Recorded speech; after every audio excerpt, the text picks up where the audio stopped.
వారు కాంగ్రెస్ పార్టీ సంబంధించిన ప్రభుత్వ ఆదేశాల కంటే ఎక్కువగా టీఆర్ఎస్ పార్టీ వెనక నుంచి నడిపిస్తూ ఒక కాన్స్పిరసీ చేసి ఆయనతో అటువంటి మాటలు మాట్లాడించి తెలంగాణకి నష్టం జరిగేటట్టు చేసి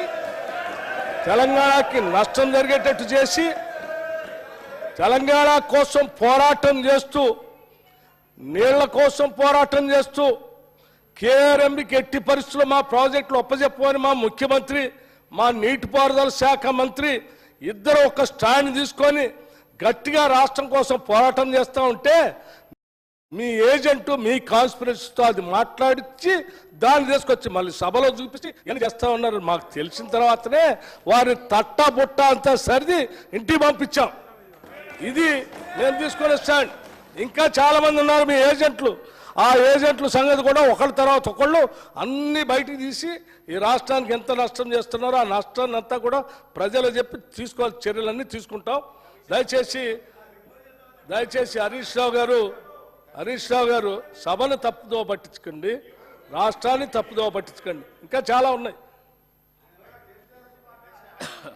సరే, మొత్తానికి వాళ్ళ తప్పిదనాన్ని ఒక అధికారి మీదకి నెట్టేసి తమను తాము కాపాడుకునే ప్రయత్నం చేస్తూ ఉన్నారు. అయితే అధ్యక్ష ఇక్కడ సింపుల్ బైసాబ్ ఇట్ ఈస్ వెరీ సింపుల్ అధ్యక్ష. ఇది ఎప్పుడు ఏ రోజు మాట్లాడినారు ఈఎన్సీ గారు?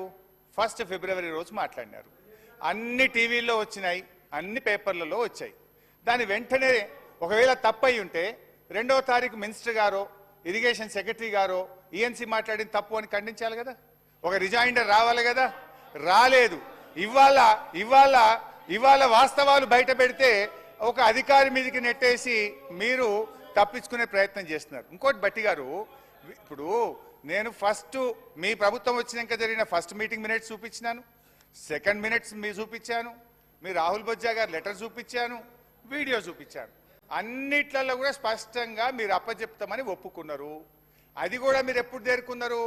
మేము బయటకు వచ్చి పోరాటం చేస్తామని మిమ్మల్ని గట్టిగా ప్రశ్నించిన తర్వాత ఇవాళ అసెంబ్లీలో తీర్మానం పెట్టారు. అయితే అధ్యక్ష, నేను ఒక విషయం రిక్వెస్ట్ చేస్తున్నా మీతో. మీ తీర్మానానికి మేము సంపూర్ణంగా మద్దతు తెలియజేస్తాం. కానీ మీరు దీనికంటే ముందు జరిగిన 2 మీటింగుల్లో బోర్డుకు అప్పచెప్తామని తొందరపాటున ఒప్పుకున్నాము, తప్పైంది అని క్షమాపణ కోరి అడగండి. Yes, we will support. మీరు క్షమాపణ చెప్తే అది మీ హుందాతనము, మీ గౌరవం. మీరు క్షమాపణ స్పీకర్ గారు, హరీష్ రావు గారు, కేసీఆర్ గారు తెలంగాణ రాష్ట్రం ఇరిగేషన్ డిపార్ట్మెంట్లో లక్షల కోట్లు కాంట్రాక్టర్లు అప్పచెప్పి తెలంగాణలో నీటి కేటాయింపులో అన్యాయం చేసి వారు మాట్లాడడం ఇది చాలా దుర్మార్గంగా ఉంది. అసలు నీటి కేటాయింపులో 299 టీఎంసీలు మీరు ఒప్పుకున్నారా? ఇంకోరు ఒప్పుకున్నారు? కాళేశ్వరంలో 1,00,000 కోట్లు కట్టిన తర్వాత ప్రాజెక్ట్ కూలిపోయింది మీ హయాంలా, ఇంకో హయాంలా? కృష్ణానదిలో జగన్మోహన్ రెడ్డితో ఒప్పందంతో రాయలసీమ లెఫ్ట్ కట్టింది మీ హయాంలో, ఇంకో హయాంలో? కేసీఆర్ గారు క్షమాపణ చెప్పే వరకు టీఆర్ఎస్ లో ఎవరు మాట్లాడకూడదని చెప్పిన మనం చేస్తున్నారు. అధ్యక్ష, సరిగా ఉత్తమ్ కుమార్ రెడ్డి గారు క్షమాపణ చెప్పకపోతే అది వారి విజ్ఞత. కానీ ప్రజలకైతే అర్థమైంది ఏంటంటే 2 మీటింగ్స్ లో వీళ్ళు ఒప్పుకున్నారు.